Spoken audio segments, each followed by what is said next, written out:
So I am pleased to present our second speaker tonight, Dr. Ronda Green. She's with Scenic Rim Branch of the Wildlife Preservation Society of Queensland.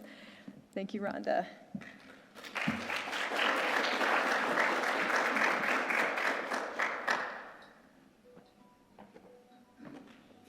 I'm also actually a research ecologist with Griffith University, so I was pleased to see Griffith had such a big role with this.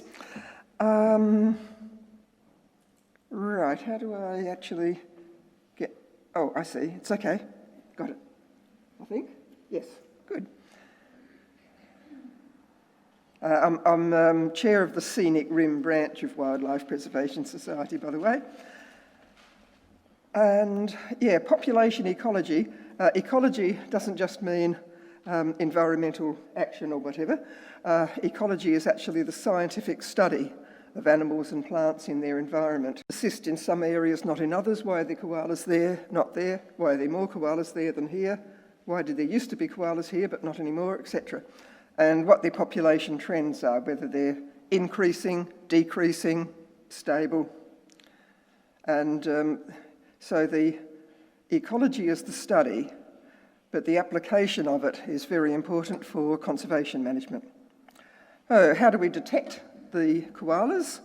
That top left one isn't very easy to see, but that's a koala detected with infrared light with a motion sensing camera. Drones, as Lara just mentioned, and dogs and scats, all of which have been mentioned, and the scratch marks on the eucalypts. Koalas have two thumbs where we have one. They have two, and so you see these little parallel lines. Also, if you're studying koalas that have already been in captivity, they can be radio tagged to follow the individual's movements. And it's no good just doing one study and saying, okay, there's koalas here, they're not there. Koalas move. They don't move very much, usually less than 5 minutes a day, except males in the breeding season, but they do move. And they have seasonal preferences, and they'll move from, if they run out of the young, tender leaves on one patch of trees, they'll look for another, and so on. So really need to repeat it. And it varies from year to year too, whether we have a drought year or a good rain year. So what do koalas need to survive and reproduce and make sure we've still got koalas in the future? Well, they need to survive to reproduction age, and they need to actually reproduce. So what does a koala need? An individual koala, because the population is made up of individual koalas, obviously.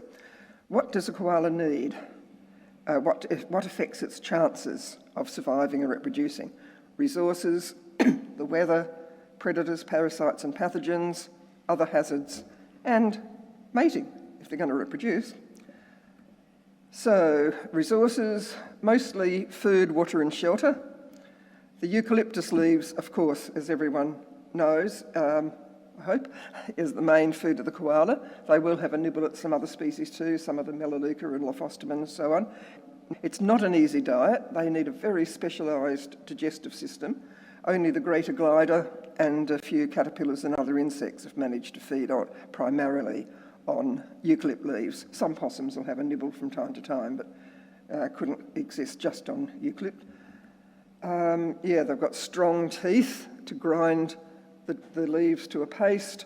Then the liver removes some of the toxins to be excreted, and bacteria in the gut breaks down the masticated leaves so they can get the nutrients. And there's only a few species of eucalypts that they're able to do this with. And those, these are some of their favourites. Top of the list there is the Eucalyptus tereticornis. That's the Queensland blue or the forest red. It gets called both names. Those other ones in bold are koala favourites. The other ones are important as well. A koala really needs a variety. We don't just find the best food for us and stick to that alone. We need a variety of nutrients, of vitamins and minerals and so on. So does a koala. And there's some complications. The joeys won't eat swamp mahogany. So if you've only got swamp mahogany, it's okay for mum, but not for bub. Brush box, it's it's lower in some of the unpleasant substances, and a koala that's sick, suffering from chlamydia or something, is likely to have a bit more of a chew at ulfostermin, the brush box, and sometimes they'll eat melaleuca if they've got digestive problems. We don't have so many of those in the Scenic Rim, that's more coastal. So, what are some of the threats? Not enough trees of the right kind. This is Daisy Hill Forest. That's got perhaps the best colony of koalas anywhere, well, in the world, within a city, within a metropolitan, within the suburban area. But now that so much has been cleared around there, you don't see anywhere near so many koalas, and apparently there is, although there's lots of eucalypts, there's not enough of the right eucalypts. If the trees are too far apart, it's a bit difficult for them to even know where the other tree is and to reach them. This is why, of course, with the Scenic Rim Branch of Wildlife Queensland, we've raised, I think something like $60,000 altogether, planting fences to prevent cows getting into young plants, and providing lots of trees, lots of nice volunteers helping us plant those trees and put tree guards around them. A lot of lovely landowners who have allowed this to happen on their properties. Those red points show some of the places where we've been planting. And this is Todd Lane. Greg and the other councillors are going to come walking with us on Todd Lane in a couple of weeks. It's a road reserve with beautiful big eucalypts, and it's a road reserve. I'd like it to be a conservation reserve, or at least half of it to be, at least. So, yeah, see how that goes. Joe Hinchcliffe, who some of you might know, wrote a very nice article about that a couple of years ago. Okay. Still looking at food as a resource, and as Lara was saying, the scattered paddock trees and roadside vegetation can provide important habitat for koalas in agricultural landscapes. Okay, more on threats. Fire. If the koala survives the fire, what's it going to eat afterwards if most of the leaves have shriveled, dead, or none of the young ones left? Drought. This is actually on our property. That's usually knee-high grass. This is the 2019 drought, about the time that Binnaburra burnt and so many other horrible fires. And a koala trying to live on the eucalypts up here would not get enough young tender leaves, and it would not get enough water in the leaves. Koalas need access to trees down by the watercourses, where the trees have their roots in the water, so there's enough moisture in the leaf. Climate change, of course. There's going to bring on all sorts of problems, droughts and so on, more fires. Barry Davies, who some of you might know, found some burnt koalas along the edge of the cliff near Binnaburra after that terrible fire. But also, University of Queensland have, and others, they're getting evidence that elevated carbon dioxide levels will reduce the amount of available nutrients in eucalyptus leaves, which is going to be a problem for koalas. And weeds. If you've got lots of thick lantana between your eucalypts, the koala finds it very difficult. They can jump from tree to tree if the trees are very close together, but usually they have to come down and walk. And walking through lantana, I'm sure quite a few of you know, is not very easy. So another resource, of course, is water. The name koala, which David Flay gave to the koala, he said, they're not bears, people call them native bears. He came up with the name koala, which means no water or no drinking, because usually they don't need free water. They usually get enough from the leaves. This little guy was at Coombabar between Helensvale and Southport. Came right up to us on the ground. That's odd. I had a bottle of water. It was a hot day. I poured some water into my hand. Oh, yes, he was lapping up the water. Yeah, there are times when koalas do need to drink. So when everything by the river is cleared, the only trees left are up on top of the hill, that can be a problem. And critical times. You might say, okay, the drought's only going to last a couple of months, but you can't tell the koala, look, yeah, okay, you can have a drink in a couple of months. Yeah, they need shelter. They don't always shelter in their food trees. People are surprised when they find a koala in a mango tree or a pine tree. They don't eat those, no they don't. But if it's a hot day, mango tree or something gives or a brush box, thinking of something native now. This one's in a she oak, but yeah, a brush box would give a lot more shade than the eucalypt, and they do nibble a little bit at those as well. Light rain, they've got a thick coat, doesn't bother, but yeah, big hailstorm or something probably not so good. But yeah, heat waves, about a quarter of the Gunnedah koala population perished in a matter of weeks during the 2009 heat waves. Yeah, and you'll notice a difference with the way the koalas sleep in cold weather or hot weather. Probably somewhat similar to what we do in our own beds. Okay, what about predators, parasites and pathogens? Originally, there were thylacoleos, big lion-sized marsupials that behaved like leopards. They climbed trees and prey on smaller animals. And a big giant lizard like the Komodo dragon. We had thylacines on the mainland till a few thousand years ago. And then, of course, we had humans who ate a lot of koalas over the last few thousand years. And then the dingo was introduced, and the dingoes would prey on koalas, but they didn't impact the population too much. Then European settlement happened with lots more dogs, and also the koala skin trade, which had an enormous impact, of course. I guess they didn't eat the koalas, so it's not quite predator, but had the same effect. And yeah, also a carpet python, getting back to natural predators, can make a meal of a young koala. One of my friends has seen a wedge-tailed eagle trying to take a young koala from a tree. Didn't manage.